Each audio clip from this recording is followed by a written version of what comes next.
सत्य वचन, अमर वचन, जीवित वचन, दिव्य वचन, सत्य वचन, अमर वचन, जीवित वचन।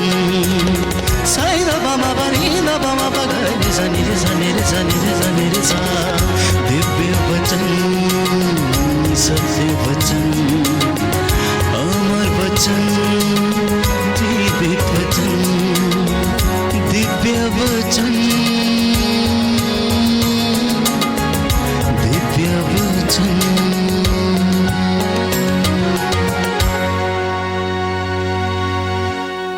प्रियजनों, संत पौलुस कहता है कि अगर पेड़ की जड़ पवित्र है तो उसका फल भी पवित्र होगा। इसलिए प्रियजनों, हमारी जिंदगी में जब तक हम प्रॉब्लम को डायग्नोस नहीं कर लेते हैं तब तक इलाज करना बहुत मुश्किल है। कई बार मरीज की मृत्यु हो जाती है और डॉक्टर उसकी बीमारी को डायग्नोज ही नहीं कर पाते हैं और फिर बोल देते हैं कि बीमारी लाइलाज है, ये ठीक नहीं हो सकती, इस बीमारी का कोई नाम नहीं है। कुछ ऐसा ही हमारे जीवन में भी होता है। समस्याओं को सुनने के बाद जब हम वचन का सहारा लेते हैं और वचन के माध्यम से इन समस्याओं का हल ढूंढने की कोशिश करते हैं तो वो अवश्य पता लग जाता है। तो आज मैं आपसे बात करना चाहता हूं प्रभु की उपस्थिति में हाजिर होके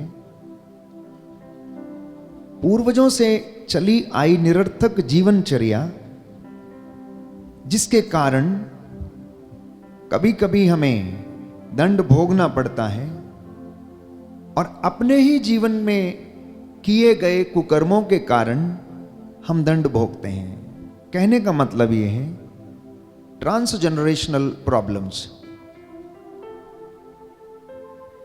जो हमारे दादा परदादा से और पिता से और आगे ये चलती आई और अब वो बच्चों के जीवन में भी ट्रांसफर हो गई।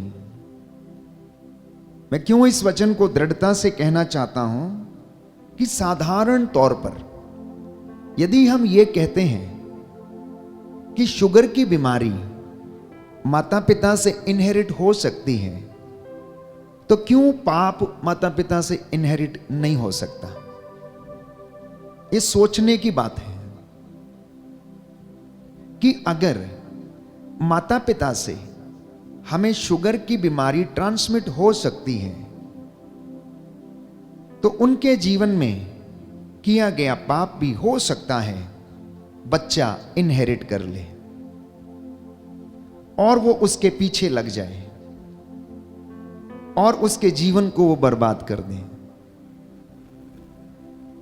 तो कुछ एक समस्याएं प्यारे भाइयों और बहनों, जिनका हल आप और मैं ढूंढने की कोशिश करते हैं और आपको नहीं मिलता है, आज वचन के माध्यम से हम सीखने की कोशिश करेंगे और जानने की कोशिश करेंगे कि आखिर ये ट्रांसजेनरेशनल प्रॉब्लम्स या समस्याएं हमारे जीवन में किस तरह से घर कर लेती हैं और हमारी जिंदगी को बर्बाद करने लगती हैं और हमें पता ही नहीं चलता है कि ये प्यारे भाइयों और बहनों हमारे जीवन को नष्ट कर रही हैं। अगर बच्चे अपने जीवन में अपने माता पिता से बपौती के रूप में संपत्ति हासिल करते हैं तो बच्चे बपौती के रूप में समस्याएं भी हासिल करते हैं। बच्चे विपत्ति के रूप में इन सारी बातों को भी हासिल करते हैं।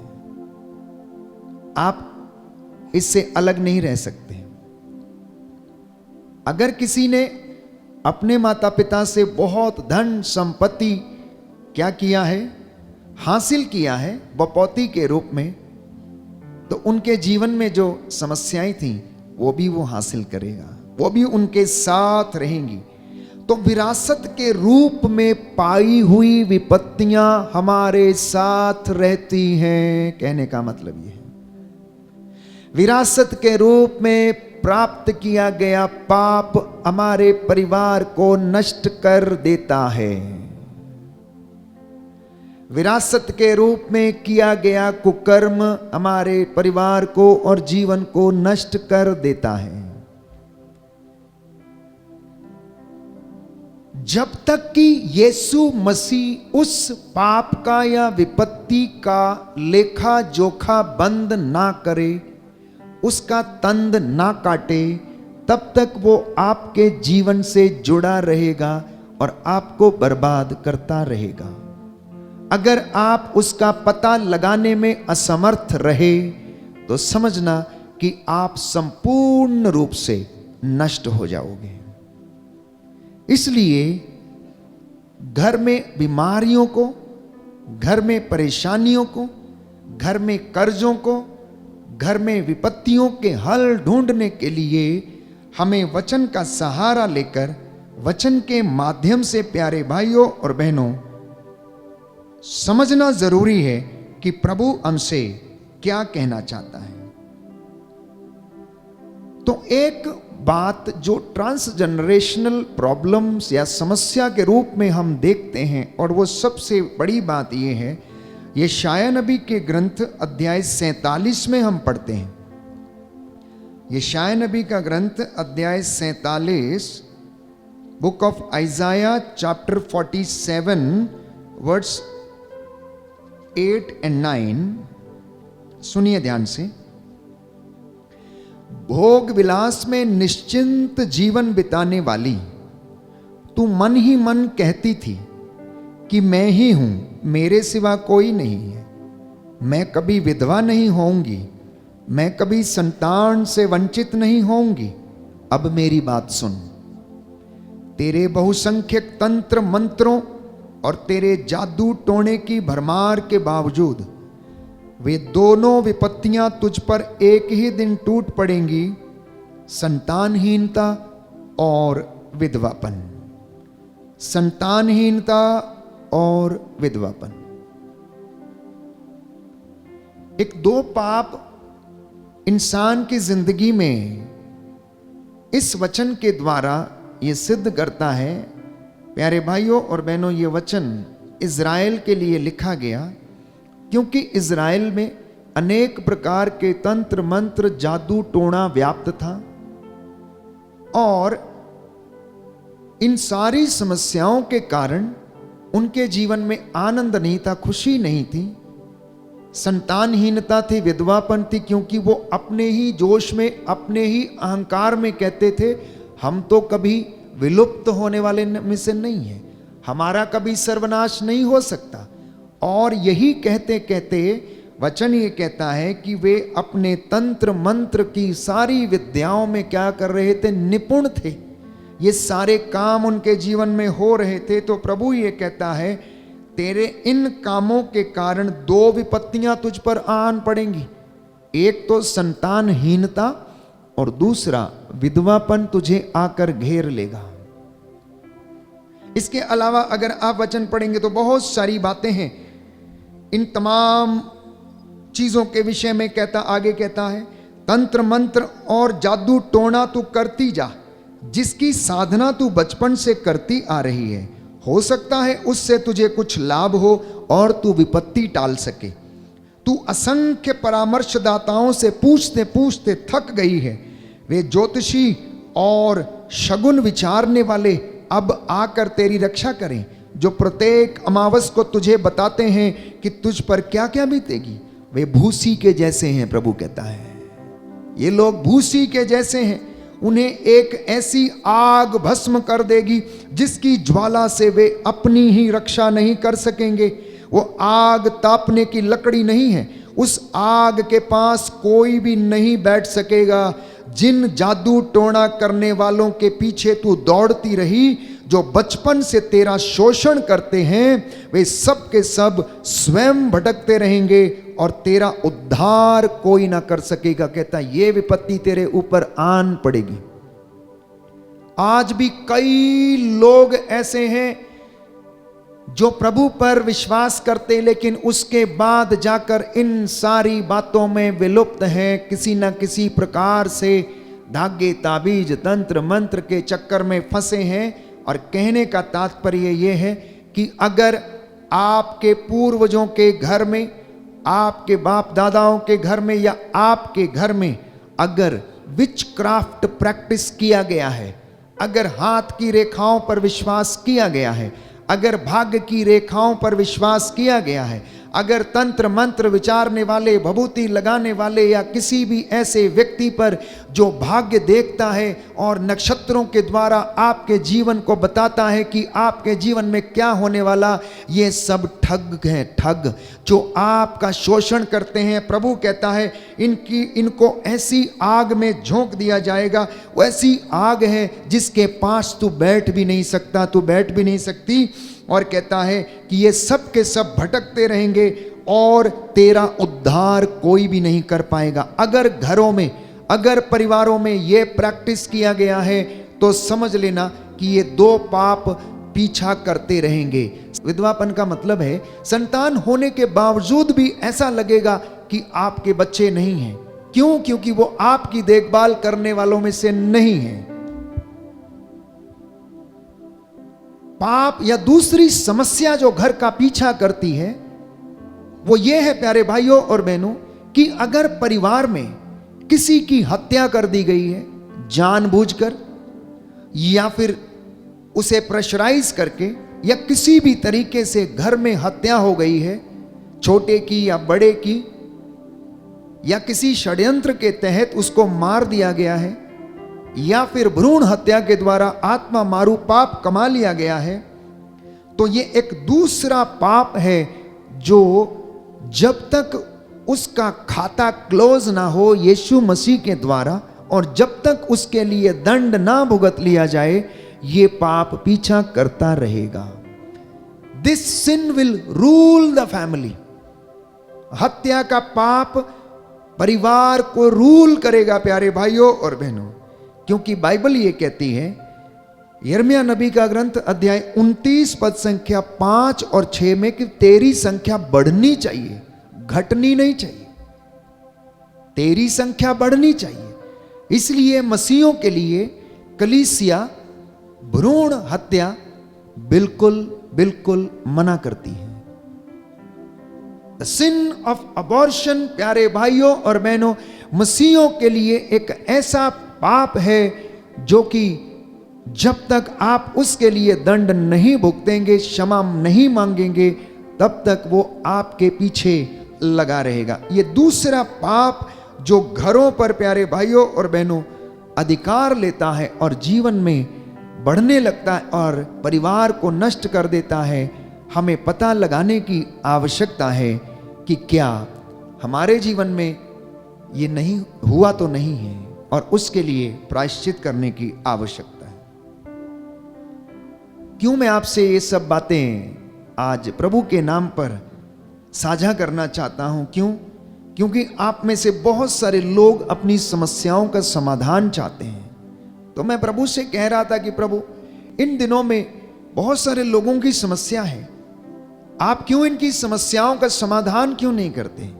तो प्रभु ने कहा कि इन्हें याद दिलाओ कि अपनी जड़ों को शुद्ध करें, अपनी जड़ों को पवित्र करें।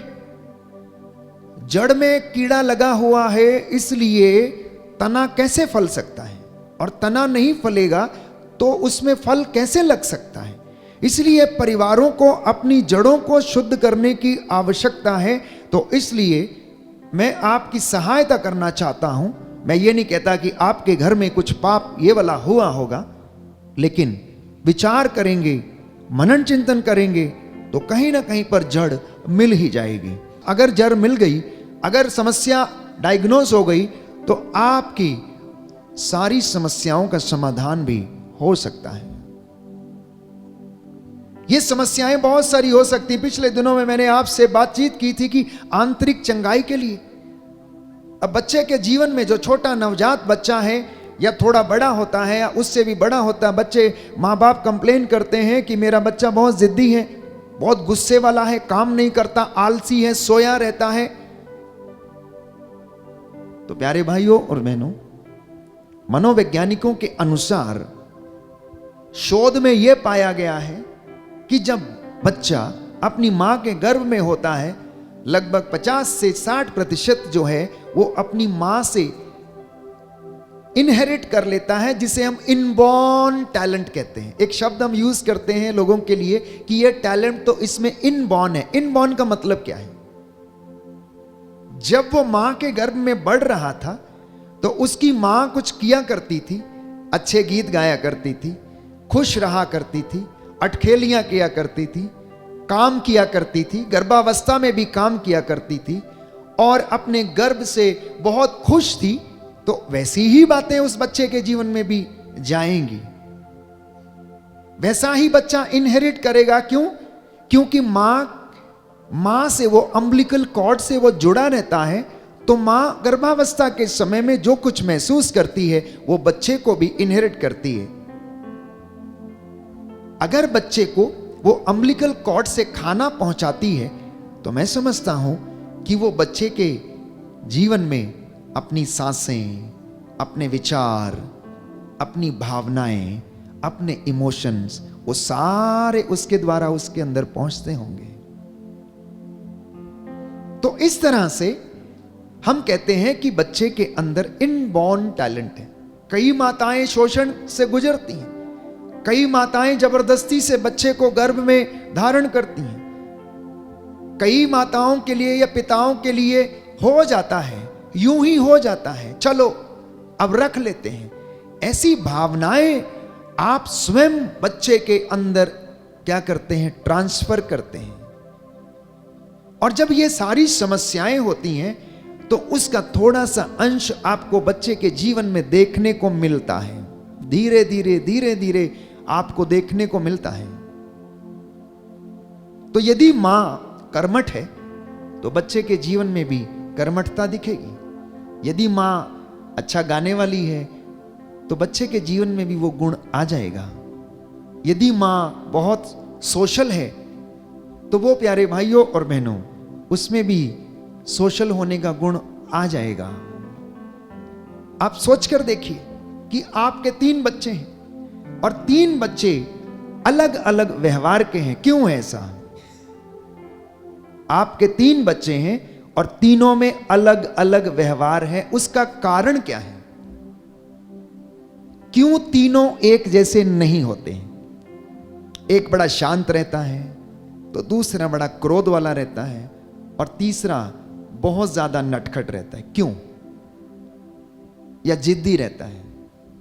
क्योंकि मां इन तीनों बच्चों की गर्भावस्था के दौरान अलग अलग परिस्थिति से गुजरती है। जब पहले बच्चे की स्थिति आती है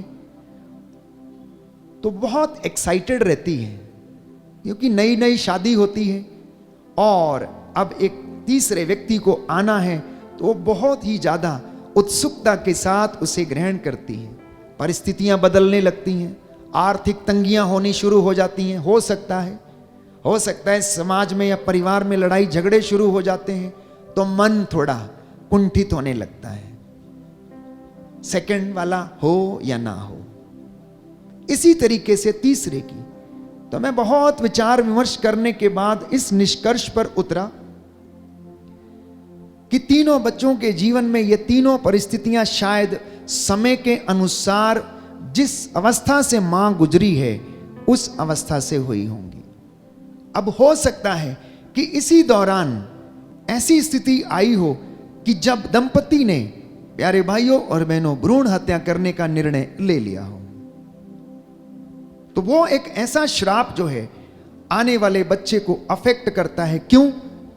क्योंकि यदि बर्तन ऑलरेडी गंदा हो चुका है, जिसमें ऑलरेडी खून बह चुका है, और उसको बिना शुद्ध किए, बिना पवित्र किए आप एक अन्य दूसरे बच्चे के लिए प्लान करते हैं, तो प्यारे भाइयों और बहनों उस बच्चे के ऊपर वो चीज अफेक्ट करती है। आप जरा सोच के देखिए। आप मेरी बातों से सहमत हो सकते हैं, नहीं हो सकते, लेकिन आप इस बात पर सोचकर और विचार विमर्श करके देखिए कि इन बातों से जिन लोगों के जीवन में ये हुआ है उनके बच्चों पर क्या प्रभाव पड़ा है।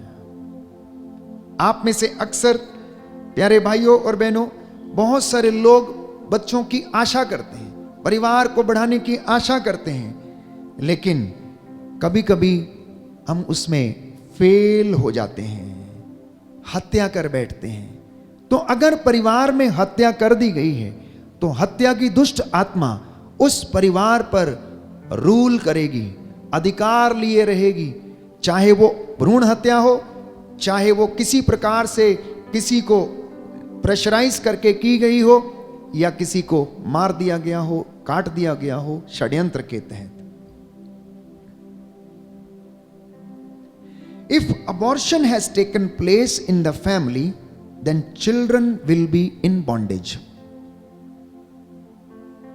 अगर अबॉर्शन घर में हुआ है तो प्यारे भाइयों और बहनों, बच्चे उस बॉन्डेज में रहेंगे, उस बंधन में रहेंगे जब तक कि आप उसके लिए प्रायश्चित नहीं कर लेते और वो बंधन तोड़ नहीं देते, और जब तक यीशु मसीह उस खाते को क्लोज नहीं कर देता।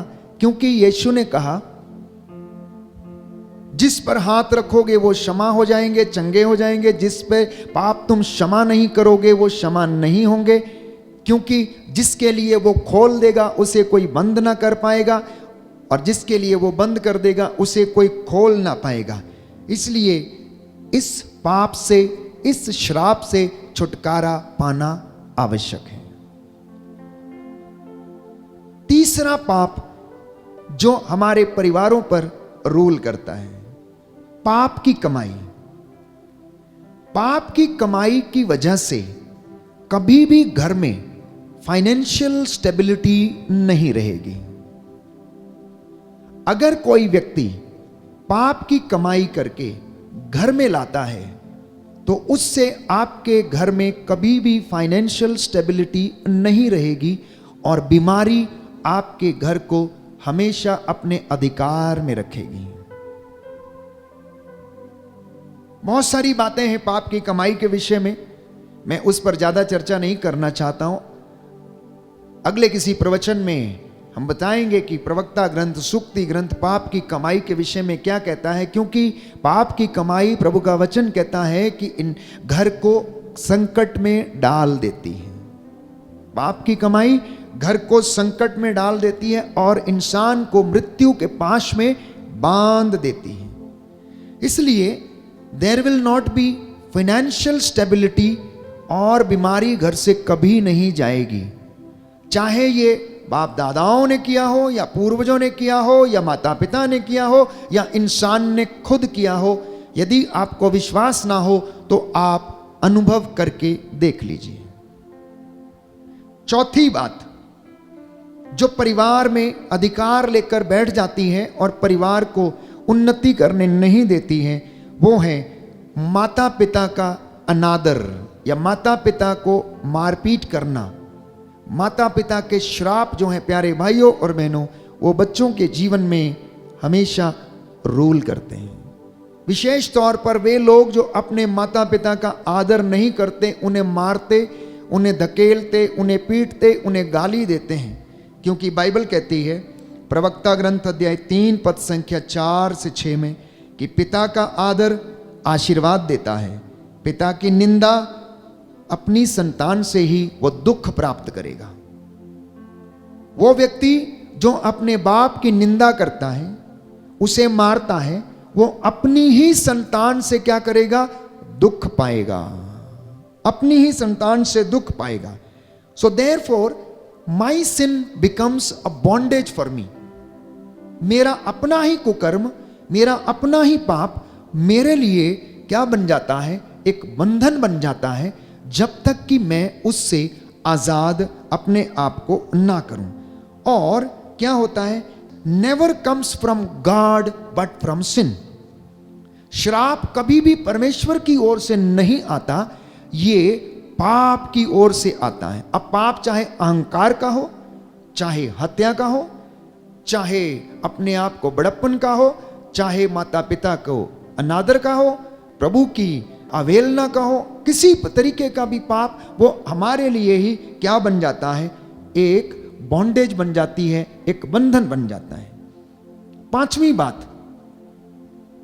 अगर परिवार में मजदूरों के प्रति अन्याय किया गया है तो प्रियजनों, उस काम में, उनके घर में, उनके दफ्तरों में, उनके खेत खलियानों में कभी भी ब्लेसिंग नहीं रहेगी। मजदूरों के प्रति किया गया अन्याय आपको कभी भी बरकतों में जीने नहीं देगा। आशीषें आपसे बहुत दूर रहेंगी।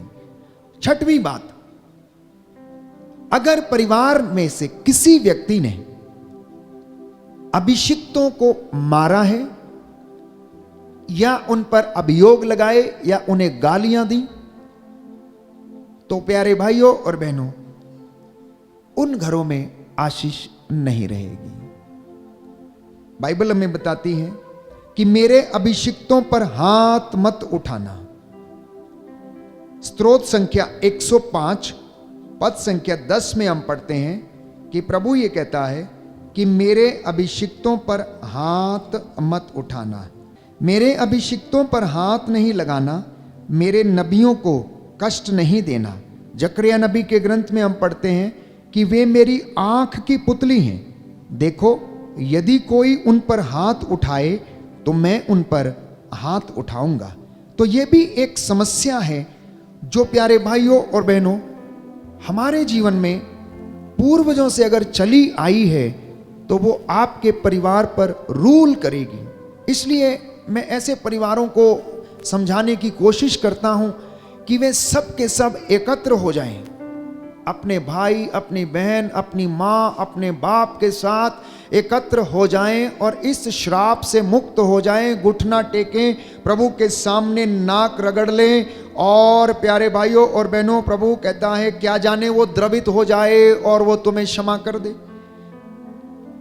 क्या जाने वो द्रवित हो जाए और वो तुम्हें क्षमा कर दे और तुम पर लगा हुआ अभियोग मिटा दे। इसलिए यह जरूरी है कि हम प्यारे भाइयों और बहनों उस पाप के लिए क्षमा की याचना करें। जकरिया नबी का ग्रंथ अध्याय 2 पद संख्या 12 और उससे आगे सुनिए ध्यान से। विश्वमंडल के प्रभु का ये कहना है, उसी महिमामय प्रभु ने मुझे यहां भेजा है। तुम मेरी आंख की पुतली हो, सावधान, जो तुम पर हाथ उठाए तो देखो मैं उन पर हाथ उठाने वाला हूं और उनके दास भी उनको लूट लेंगे। इससे तुम जान जाओगे कि प्रभु ईश्वर ने ही मुझे भेजा है। तो पुरोहितों और अभिषिक्तों पर अभियोग लगाना, उन पर हाथ उठाना और उनको सताना प्रभु को ये बिल्कुल भी अच्छा नहीं लगता है, क्योंकि वे उसके बेटे हैं। जिस तरह से आपके बच्चे हैं, मान लीजिए कि आपके 4 बच्चे हैं और 4 बच्चों में 2 बहुत अच्छे हैं और 2 नालायक हैं। मान लीजिए कि एक बहुत पीता है और एक बहुत झगड़ा करता है या इधर उधर अय्याशी करता है, लेकिन आप फिर भी उन्हें प्यार करते हो। मां का हृदय भी ऐसा ही है। परमेश्वर ने भी ऐसे ही आप लोगों में से ही इन कमजोर बेटे और बेटियों को चुना, जिनका शरीर प्यारे भाइयों और बहनों हाड़ मांस का है, जिन्हें शैतान प्रलोभन दे सकता, प्रलोभन में डाल सकता, और बहुत सारे लोग प्रलोभन में गिर जाते हैं। यदि आप अपने नालायक बेटे को प्रेम कर सकते हैं, प्यार कर सकते हैं, उसे सब कुछ दे सकते हैं, तो क्या परमेश्वर अपने चुने हुए अभिषिक्तों को प्रेम नहीं करेगा? क्या वो उन्हें छोड़ देगा? क्या वो उन्हें ऐसे ही जाने देगा? प्यारे भाइयों और बहनों, वो उन्हें दंड अवश्य देगा। वो कहता प्रतिशोध लेना मेरा काम है, तुम्हारा काम नहीं है। तुम अपने बच्चों को देखो और मैं अपने बच्चों को देखूंगा। मैं इनका हिसाब इनसे लूंगा, तुम अपने बच्चों का हिसाब उनसे लो। इसलिए प्रभु के चुने हुए अभिषिक्तों पर आपको अभियोग लगाने का कोई अधिकार नहीं है, क्योंकि वचन साफ साफ कहता है कि देखो ये मेरी आंख की पुतली है, अगर तुम पर कोई हाथ उठाए तो मैं उन पर हाथ उठाऊंगा, मैं उन्हें छोड़ूंगा नहीं। आप अपनी नादानी में ये वचन समझें या ना समझें, ये अलग बात है, लेकिन बाइबल जो कहती है, बुक ऑफ ज़करिया चैप्टर 2 वर्स 12, आप इसको पढ़ सकते हैं। और जितनों ने ऐसे अभियोग लगाए हैं, मैं बहुत सारे लोगों को जानता हूं प्यारे भाइयों और बहनों, आज वो अपने किए को भुगत रहे हैं, क्योंकि ये वचन किसी इंसान के नहीं है, ये वचन धर्मशास्त्र के हैं, पवित्र आत्मा से प्रेरित वचन और स्वयं परमेश्वर के वचन है। इसलिए इस पाप से मुक्त होना अनिवार्य है। जब तक आपका खाता प्रभु यीशु क्लोज ना कर दे, this sin will rule the family.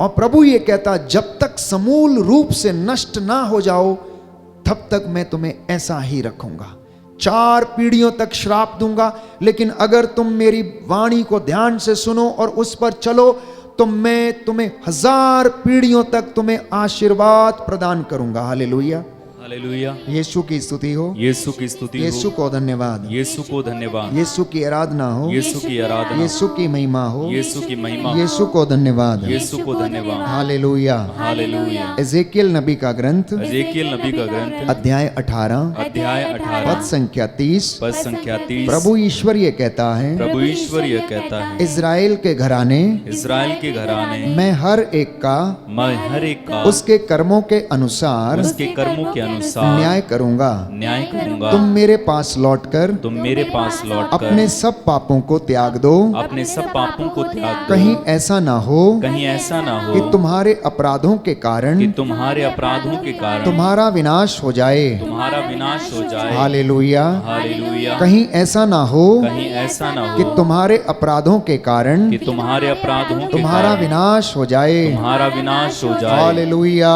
Hallelujah. Hallelujah, hallelujah. Hallelujah. Hallelujah. एक 7वां पाप, एक 7वां पाप जो परिवार पर रूल करता है, और वो है immorality practised in family. Immorality practised in family, जिसे हम कौटुंबिक व्यभिचार कहते हैं। परिवार में अपने ही लोगों के साथ व्यभिचार किया जाना। अगर ये प्रैक्टिस घर में हुआ है, तो समझ लेना कि ये दुष्ट आत्मा आने वाली पीढ़ियों में रूल करेगा, अधिकार लेगा, और परिवार के बच्चों को गलत रिश्तों में डालेगा। वही संबंध, वही रिश्ते जो सोदोम और गोमोरा में होते थे, लोग सडोमिस्ट बन गए थे, वही पाप घर में भी होगा। दाऊद ने व्यभिचार किया और उसके अपने ही बेटे ने उसकी अपनी ही उपपत्नी के साथ भी, प्यारे भाइयों और बहनों, वही कुकर्म किया। इसलिए अगर ये घृणित पाप घर में हो गया है, तो प्रियजनों, बाइबल ये कहती है कि ये सारे के सारे क्या हैं? श्रापित हैं। विधि विवरण ग्रंथ अध्याय 27 आपके लिए पढ़ना चाहूंगा। वचन खोलेंगे, विधि विवरण ग्रंथ अध्याय 27 पद संख्या 15 और उससे आगे। शायद सुनने में अच्छा ना लगे, लेकिन हमें जानना अवश्य है, हमें जानना अवश्य है, क्योंकि ये प्रभु का वचन है। अभिशप्त है वो व्यक्ति जो प्रतिमा खोदता या देवमूर्ति ढालता है, अर्थात देवमूर्तियों की पूजा करता है और उसे छिपकर स्थापित करता है, क्योंकि प्रभु की दृष्टि में कारीगर की कृति घृणित है। और सब लोग उत्तर में कहते थे आमीन। आगे लिखा है, अभिशप्त है वह जो अपने पिता या अपनी माता का अपमान करता है। वचन कहता है वो श्रापित है व्यक्ति। आगे लिखा है, अभिशप्त है वो जो अपने पड़ोसी की मेड़ को बदल देता है। मतलब वो व्यक्ति श्रापित है जो अपने पड़ोसी की मेड़ काट लेता है और उसको बदल देता है। उसके खेत में कभी भी उन्नति नहीं होगी वो, और अपने जीवन में उन्नति नहीं पाएगा। आगे लिखा है, अभिशप्त है वो जो अंधे को उसके रास्ते से क्या करता है, भटका देता है। आगे लिखा है, अभिशप्त है वो जो प्रवासी, अनाथ और विधवा के विरुद्ध अन्यायपूर्ण निर्णय देता है। याद रखे, कोई भी विधवा को ना लूटे, उसकी पेंशन अगर आती है तो उसको ना लूटे। मुझे बहुत सारे लोग मिलते हैं और कहते हैं, समस्याएं बताते हैं, फादर जी मेरी तो पेंशन आती है, जिस घर में हम रहते हैं वही लोग खा जाते हैं, मुझे तो देते ही नहीं है। और कहते हैं, उससे कहते हैं, बहन थोड़ा देना, आज हमें इस पेंशन से निकाल के दे दो, अकाउंट से निकाल के दे दो। ऐसी तमाम बातें प्यारे भाइयों और बहनों, प्रभु का वचन ही कहता है कि जो विधवा और प्रवासी और अनाथ के विरुद्ध अन्यायपूर्ण निर्णय देता है वो व्यक्ति श्रापित है। आगे लिखा है, अभिशप्त है वो जो अपने पिता की पत्नी से संसर्ग करता है, अर्थात अपनी मां के साथ संसर्ग करने की सोचता विचार करता है, वो व्यक्ति श्रापित है। अभिशप्त है वह जो किसी भी पशु के साथ गमन करता है। आज आप लोग देखते हैं कि किस तरह से पाश्चात्य देशों में प्यारे भाइयों और बहनों लोग पशुओं के साथ गमन करते हैं, किस तरह से उनका आचरण और उनका व्यवहार है। आगे लिखा है, अभिशप्त है वो जो अपनी बहन के साथ, चाहे वो अपने पिता की या अपनी माता की बेटी हो, प्रसंग करता। अभिशप्त है वो जो अपनी सास के साथ प्रसंग करता। ये सब कौटुंबिक व्यभिचार के अंतर्गत आते हैं, जिसे मैं कह रहा था, इमोरालिटी प्रैक्टिस्ड इन फैमिली। अभिशप्त है वह जो छिपकर अपने पड़ोसी की हत्या करता है। अभिशप्त है वो जो निर्दोष का रक्त बहाता, अर्थात भ्रूण हत्या करता है और घूस लेता है। अभिशप्त है वो जो इस संहिता के शब्दों का पालन नहीं करता। इन ऐसे तमाम प्यारे भाइयों और बहनों पाप जो हैं वो परिवारों का पीछा करते हैं। वचन में हम पढ़ते हैं, बाइबल हमें बताती है, प्रवक्ता ग्रंथ अध्याय 41 पद संख्या 8 से 9 कि पापियों की संतति क्या है, वो अभिशप्त है। पापियों की संतति बाइबल कहती है कि श्रापित है। प्रवक्ता ग्रंथ अध्याय 41 हमें स्पष्ट रूप से बताता है कि पापियों की संतति कभी भी नहीं पनपेगी। अध्याय 41 book of Sirach chapter 41 verse 8 and 9। पापियों की संतति अभिशप्त है, वह अधर्मियों के साथ रहती है। पापियों की संतति अपनी विरासत खो देगी और उनके वंशज सदा के लिए कलंकित होंगे। उनके वंशज क्या होंगे? सदा के लिए कहता है कलंकित होंगे। अध्याय 40 में लिखा है, अध्याय 40 पद संख्या 15 में लिखा है कि दुष्टों की संतति नहीं पनपेगी, क्योंकि पापियों की जड़ें ऊंची चट्टान पर लगी हुई हैं। अध्याय 47 में लिखा है, प्रवक्ता ग्रंथ book of Sirach chapter 47 verse 21, chapter 47 verse 21, किंतु आपने अपने को स्त्रियों पर अर्पित किया और उन्हें अपने शरीर पर अधिकार दिया। आपने अपने यश पर कलंक लगाया, आपने अपने वंशजों को दूषित किया, अपनी संतति पर क्रोध उत्पन्न किया और उन्होंने आपकी मूर्खता पर शोक मनाया। उन्होंने आपकी मूर्खता पर शोक मनाया। प्यारे भाइयों और बहनों, अगले वचन में लिखा है, प्रवक्ता ग्रंथ अध्याय 34 पद संख्या 4 में हम पढ़ते हैं, book of Sirach chapter 34 verse 4 में हम पढ़ते हैं कि प्रभु का वचन ये कहता है, क्या दूषण से पवित्रता और झूठ से सत्य निकल सकता है? प्यारे भाई और बहनों, कभी नहीं निकल सकता है। इसलिए हमें अपने आप को आजाद करने की आवश्यकता है।